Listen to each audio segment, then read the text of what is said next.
VTOLs. We have two types of VTOL.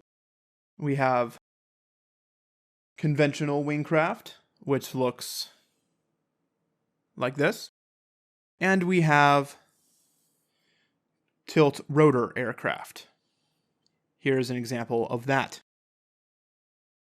Both of these two types of VTOL come with a max tonnage of 30. While these two VTOLs may look different, that is as far as the differences go. As far as the rules concern themselves, these two types of VTOLs function exactly the same.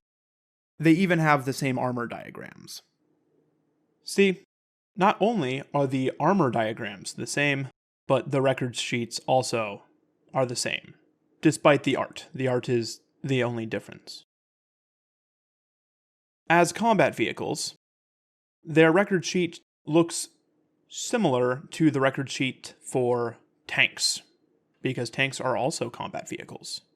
I will go over what makes this sheet unique to VTOLs now.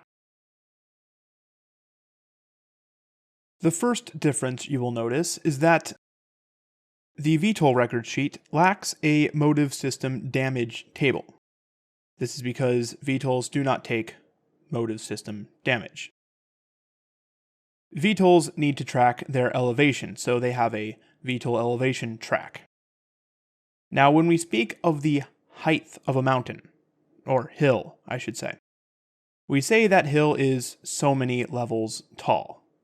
We may have a level 4 hill. However, when we speak of the height of a VTOL, we speak of that height in elevations. We would say a VTOL is 4 elevations high. However, an elevation is the same height as a level, so a level 4 mountain would be as high as a VTOL at elevation 4. If a VTOL ever finds itself at the same elevation as the underlying terrain, that VTOL has landed, or crashed. That VTOL can only move by first spending MP to travel up, vertically, if it didn't crash. VTOLs may not ascend to an elevation greater than 500. Ascending one elevation costs 1 MP.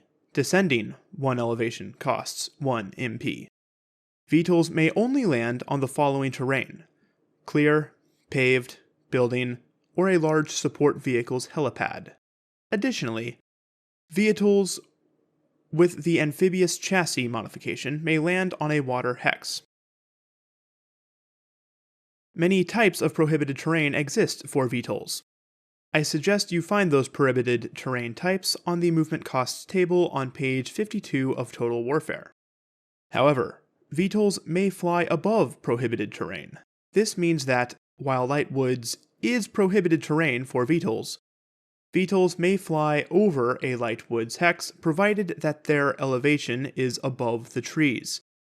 VTOLs only pay 1 MP per hex they move over, regardless of the hex's terrain. Now let's look at the VTOL Combat Vehicle Hit Location table. On this table, you will notice rotors, with crosses on them. The cross means that when an attack damages the rotor, we divide that damage by 10 and round up.